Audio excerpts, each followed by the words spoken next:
It has been a little while since we've done a fresh episode, hasn't it? It is. I literally had to dust off my mixing board. Like, you always thought that was just something they say. You have to dust off whatever, but I literally had to dust off my mixing board. Exactly. Just to get started here.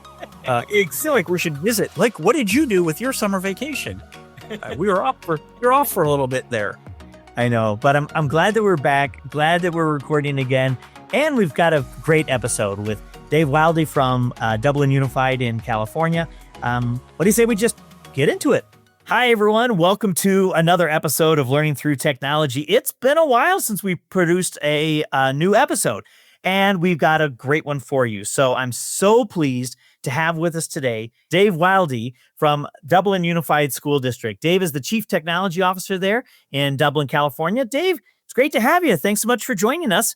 Tell us a little bit about yourself. Well, thank you for having me, Alex and Bob. Well, again, my name's Dave Wildy. I'm CTO at Dublin Unified School District. We are located in the East Bay, of the Bay Area. About 12,700 students. We have 13, almost to be 14 school sites, and we have a very thriving and still growing community, which is fantastic. As a department, I have 14 staff members, 10 site techs that take care of our sites, and then we have 4 more that are in the actual office and running operations, security, and networking. So we're a very small group for our district size, but we do amazing work. I'm very proud and excited to have members of my staff with me, and for my background, I've been there for the last 4 years, and actually just finishing my 4th year. Previously, I was with Martinez Unified School District, and then I spent 19 years in the post-secondary at Cal State East Bay. So a lot of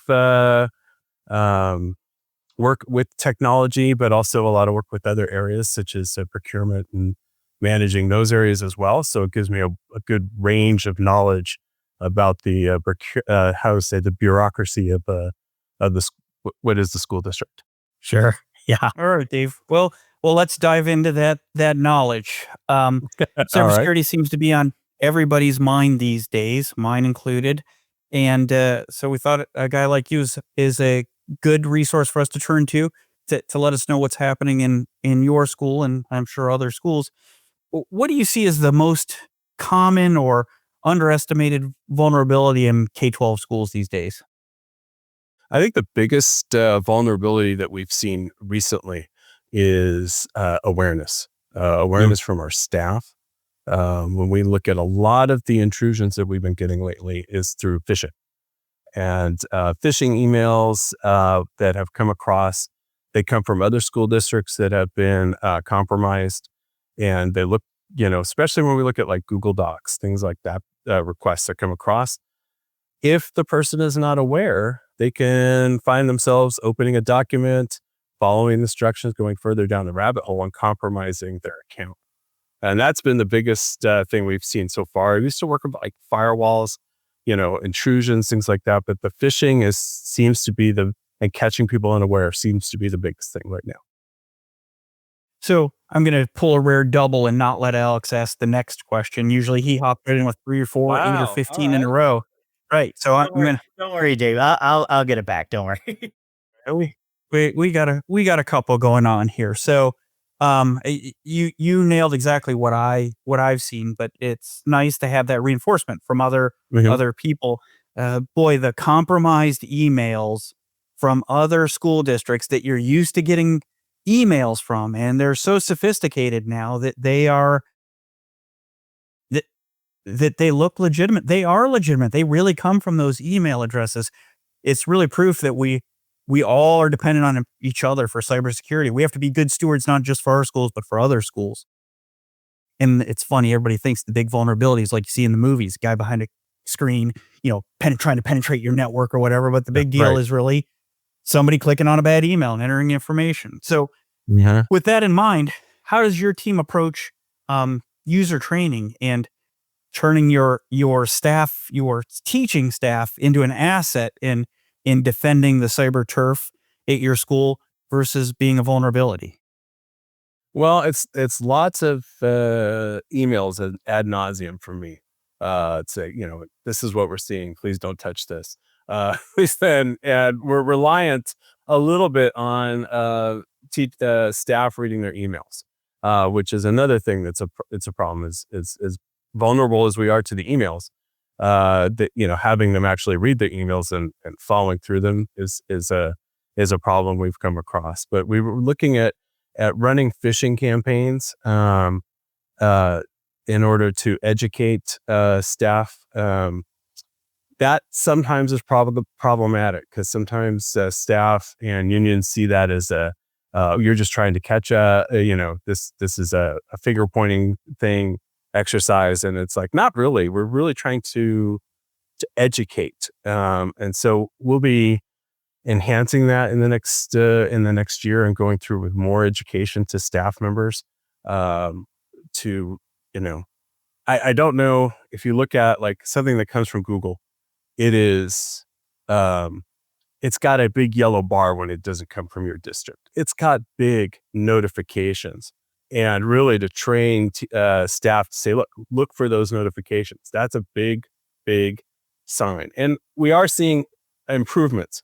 We are seeing a lot of staff emailing me and say, I don't think this is right. I think this is phishing, those kinds of things. And so we see the fruits of our labor, but it's still happening. So it's funny, you said that the biggest vulnerability is teachers experiencing that vulnerability through email. And the biggest problem with training teachers is that they're not reading your emails that tell you how to deal with that. Yeah, or staff, not just teachers, staff. Sure, yeah, yeah. So are you using like a Know Before, a CyberNut? Are you using a tool like that to help with your cyber training in your community? We have an agreement right now with ESET. And ESET is providing us training that we're personalizing and going to be rolling out to our staff that will, I think, help guide that.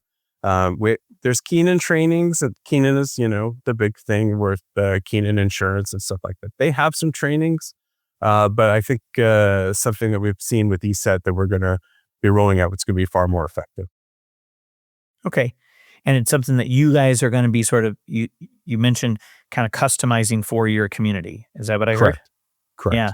So let's get into that. I think one of the biggest challenges that we see and I experienced when I was a tech director is that coordination between like the IT team and the and then the academic staff team. How do you guys work together to kind of build common trust, common language in your work together so that you can be more successful? Well, the nice thing is we do have a curriculum and integration team. Is that part of your team or is that a separate team? It's part of our ed services department. I'm sorry, it's curriculum and instruction. Sorry about that. So Sure. they are part of our ed services team, and as we are, and we work together really like constantly when we look at for curriculum instruction. So for like rolling out curriculum for how curriculum is going to work with technology. But then we also work together with our EdTech coaches. So there's a member of our CNI team and myself. We work with our EdTech coaches, and there's one for every school site that works with staff so that we can roll out initiatives, trainings, things like that, so that we can really be a resource for teachers on each of those sites. And so we do that working relationship that we've had for the last couple of years has been really, really fantastic. And being able to get the word out and to educate teachers and kind of let these ed tech coaches get that information out to their staffs through staff meetings, trainings, and those kinds of things. Okay, so let's dig into that a little bit, because Okay. this is good. You're speaking of this as though it's sort of like natural and second nature, and it's I'm not. sure it's not. It's not in a lot of districts for sure, Well, particularly when and I want to make sure that I understood you correctly. The EdTech coaches, so is the IT, is your department part of Ed Services? correct.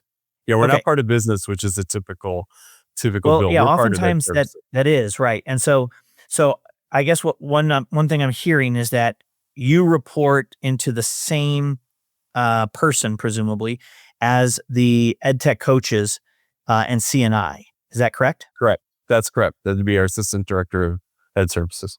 Okay. And then I would imagine you have some fairly regular meetings as part of that department. And that I want to get in a little bit more into what's the cadence look like that allows for that kind of coordination that you just described? Mm. So as directors, we meet weekly. And so we're all on the same page, because in all honesty, technology, and I've told this to them, we're in a little bit of everything that you do. Right. Yeah. And so it's really important that as a group, I'm with them, and then we're talking about all of our different initiatives and things like that. And so that's really, really, really important. And then we have separate meetings. Like last year, we would have a weekly meeting to talk about tech issues. So things in the classroom curriculum that maybe not working as well as we want to, or pilots and things. So we're meeting at least twice on a weekly basis to talk about technology and curriculum in the classroom, which is a really good thing.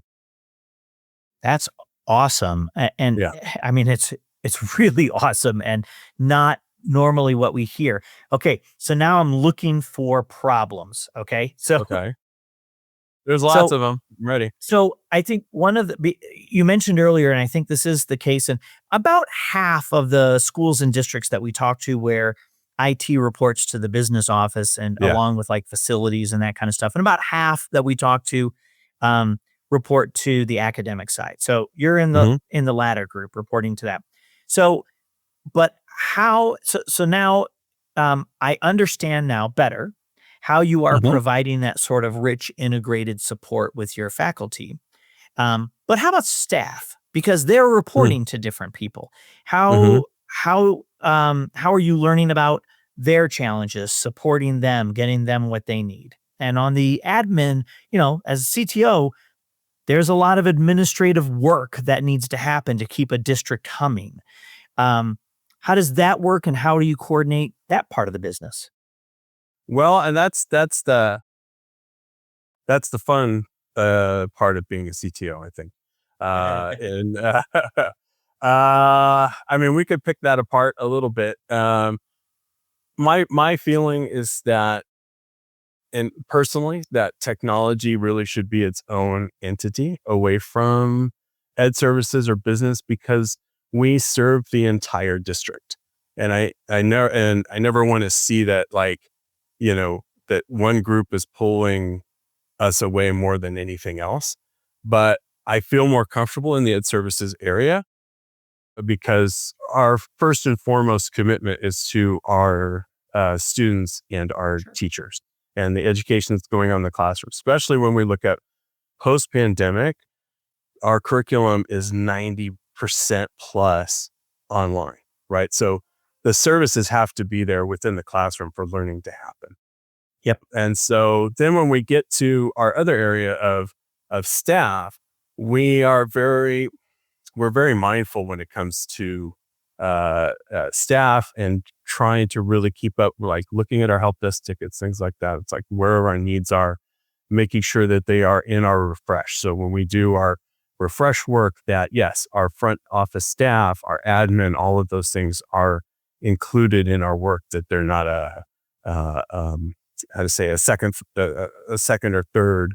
They don't play second or third fiddle, that they're still within our work. And that is challenging, because we need to make sure that we are servicing them as well.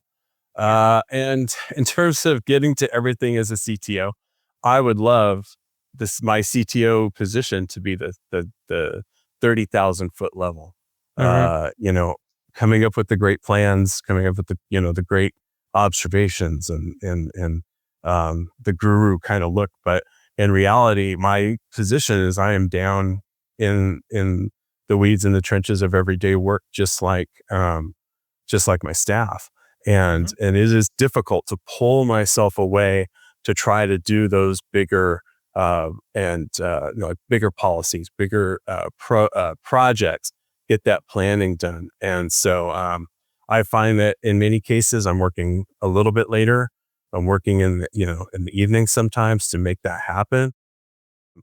It leads for a very poor work-life balance sometimes, which is very which my wife is not very appreciative of, I must say.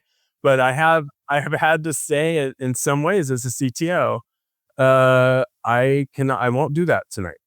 I got to go home. I got to recharge. I still have to be on top of my game at work, and I can't do that if I'm still doing work at home. I'm working the candle at both ends, and it is a challenge. It is definitely a challenge. Dave, you got my attention with 3 different notes. If you're busy looking at the top of my head while you were talking, it's because I was feverishly writing notes about things I wanted to talk to you about. There was some steam coming out the top of it. It's less shiny than mine. I was showing off that I have hair and Alex does not. But they say bald is beautiful, or at least Alex says that. Yeah, I do actually. Yes, he does. Was the same thing about being short. But he sits upright on that camera. You can see more of him. So let me see if I heard something correct before I go to the next question. Is Alex said he's looking for problems. He said he's going to dig in. He's looking for problems. And I thought I heard you say there are lots of them. Was that correct? Yeah. I think there are always challenges. Like, we're in public education. Of course. I wouldn't have a job if there wasn't a problem or a challenge. So share with us. We're right. So share with us a couple of your what are problems for you? Like when you sit in your CTO chair, like what do you see and say this is a problem for us, and it's probably a problem for lots of people? Well, I think our biggest problem is current budget and keeping up with our refresh. That is one of the biggest problems. And I think because coming out of pandemic, we had a lot of federal funding, and I think everyone is experiencing this. A lot of ESSER funds, a lot of funding that's come out for a lot of great things, and which is fantastic. Counselors, things to help students. Also, a lot of funding for tech. And now we're getting to a point where that funding has starting to dry up. It's not there anymore. We have these great programs that we built for students, which we want to keep, absolutely want to keep. And because they're showing effectiveness. And so, but there's only so much money once the federal funds run up. So we have to look at, as a district, we're trying to make that happen. And while the budgets are getting tighter and tighter. And then our refresh, we bought so much technology. Everyone loves the technology and wants to keep it. But the refresh dollars, when we're looking at for going forward, how are we going to budget that with cutting how are we going to budget that with cutting how are we going to do that refresh with our budgets being cut? So that's first and foremost. Security for our networks is this biggest thing. Another large thing that we've talked about, we see ransomware for school districts, ransom attacks, and we've also seen situations with data mining and with all sorts of things within school districts. And that's something that definitely keeps a CTO up at night. How secure is my network? How secure are we, even if we have insurance, which we do have insurance, I don't want it to happen to us. And that's definitely something that's a problem that we're constantly working on.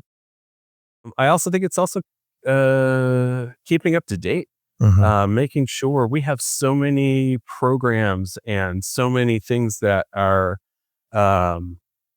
that we are balancing for the classroom, for staff, and it's really a lot of work. So you nailed all the greatest hits, right? You were playing the top 10 of CTO's woes.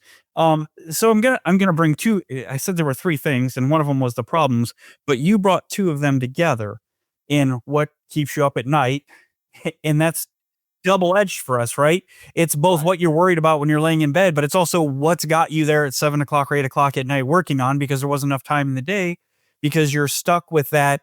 I got to keep the network up, or there's APs down in a hall in this building. And it sounds like you're very much in the operational end of technology for your school and not in the thought leadership.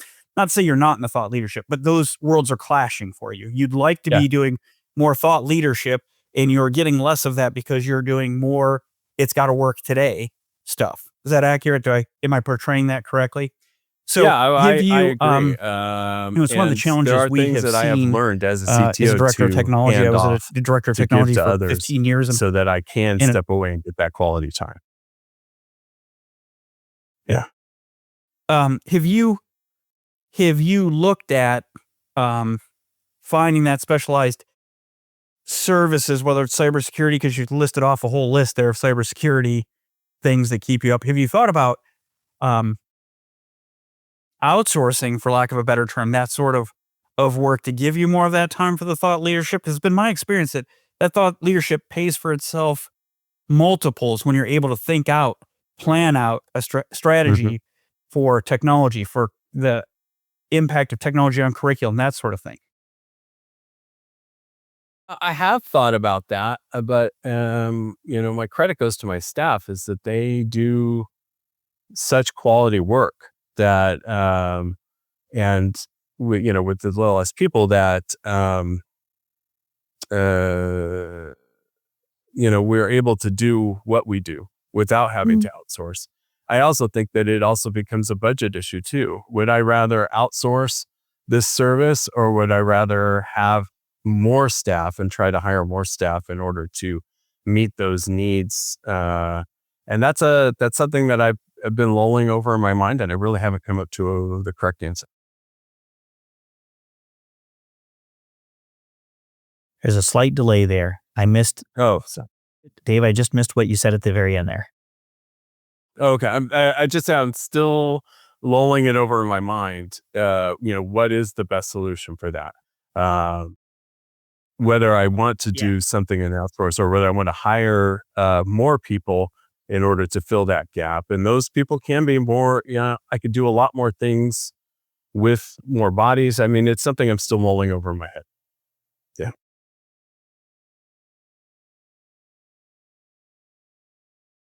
Okay. So I want us to shift, if we can, back a little bit to the academic side as we kind of wrap up our episode here. And I think it's great that you are part of the instructional team, or part of the ed services team. One of the things that we see happen a lot is and you mentioned like the pandemic and all the new technology that came in during that time. A lot of times, particularly if it comes in fast, like overnight, like it did during the pandemic, it's very difficult to sort of set up your program for recognizing how do you measure the impact of all of this. And when you're talking about refreshes of all that technology, how do you guys as a team, how do you tackle knowing that the technology that you brought into the district is having the impact that you hoped it would have?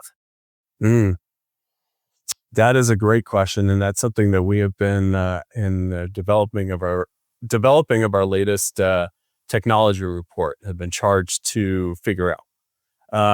And I think that we are deep into assessment, really deep into assessment, and we assess multiple times a year, plus our state CAPS testing. And so we are seeing the numbers, we're seeing where our success is, and we're very dedicated to digital equity in terms of being able to provide, when we see certain subgroups struggling, we can examine them and say, okay, is it, do we need more technology? Do we need more educate, instruction, some NTSS, some PBIS, what's needed to help these groups succeed. And I think that's really, with being with Ed Services, is a really a good way of, because we are just, like I said, we're pulling data, we're seeing where we can have the biggest impact. And so it's difficult in technology because, you provide the Chromebooks, you could provide the technology, and you're not in the classroom seeing the actual success.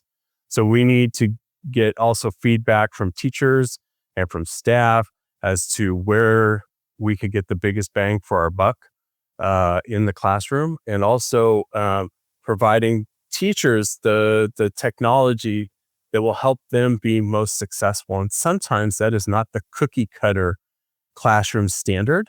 That is sometimes going above and beyond.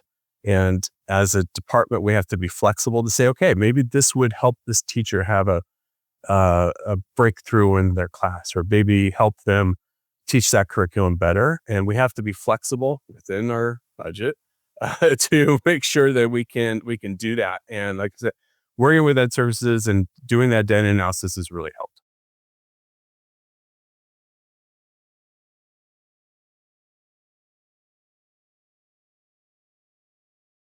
All right, David, we've reached the time where the only question that I'm ever assured of getting to ask in our podcast. Right. So this is where we test to see if you've listened to the podcast all the way through. You've had a lot of questions, so, Bob. Alex has somehow you've actually probably gotten this. more. You've probably gotten more questions this time than I've heard in several podcasts. So yeah, maybe I gained confidence in our little recess that we had over the last couple of months, or come visit us next time to see if Alex has reestablished his dominance in this podcast. But the last question for the day is sure. No wager on this one because of Alex, but I think that we have a special place working in education, and I want to know if you have a favorite teacher or a teacher who had a big impact on you, and we'd like you to share a little bit about that person and who it is. Wow. Yeah, but it's oddly not a technology teacher. It is a music teacher. I actually, it might shock you that I have my bachelor's is in music. And I had a junior high elementary school music teacher that named Mr. James Tristan, who just passed about 5 years ago. But he had a special way of getting to students and making them feel like you are, in some way, your contribution is incredibly important, but also teaching discipline on how, you were there at the right time. And I've always heard from him and saying, if you're a paying musician, you're there at the time and you're doing what you're doing and you're giving 100%. And he really had a huge effect on me, and had an effect on thousands, maybe tens of thousands of students. I mean, when you have a middle school band of like 220 kids, about 120 kids, that's pretty big. And it has an effect, and he's one that just made a huge impact on me. Awesome. That's a great story. We've had music teachers on this show, and Susan Bearden, who used to, she's a super nerdy, geeky data person who ran Project Unicorn, and she's like a concert, was it cello? Yeah.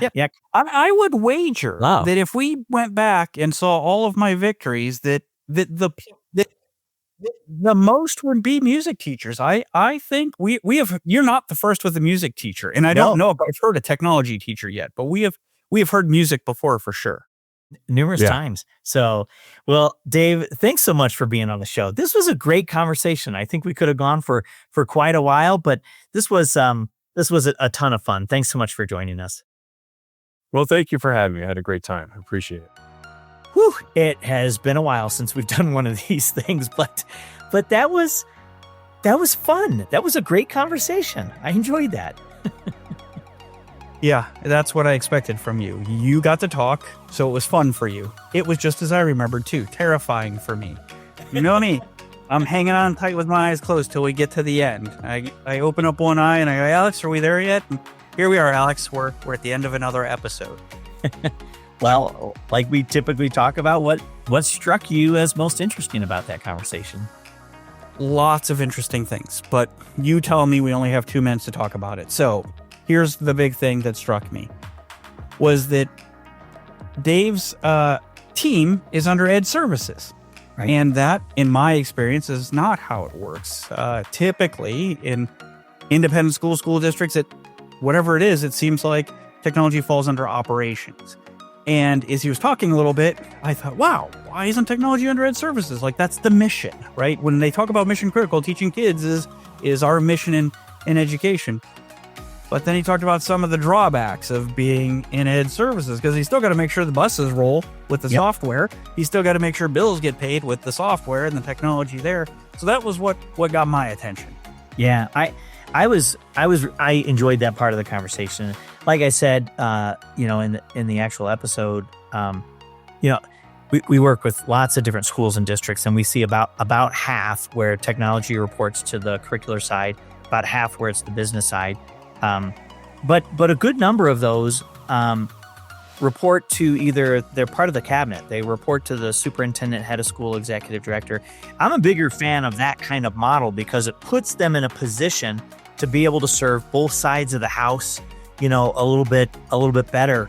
But what it underscored is precisely what you said. Is if you report to just one side and you're below the superintendent, there's usually a gap on the other side. And I'm the deepest believer that the reason we're there is for the students, but schools and districts are large organizations that take a lot of administrative effort to run, and technology needs to be a part of that as well. So yeah, I caught the same thing, Bob, and really enjoyed it. But it's also why I enjoy doing this podcast with you, because we're both experienced tech directors. I came from that academic side. You came from the IT side. We both believe it's about the students, and we see it similarly, but a little bit differently, and I like that. Alex and Bob ride again. Well, everyone, thanks for staying with us. I hope we didn't lose our entire audience during our break, and we hope to see you guys next time.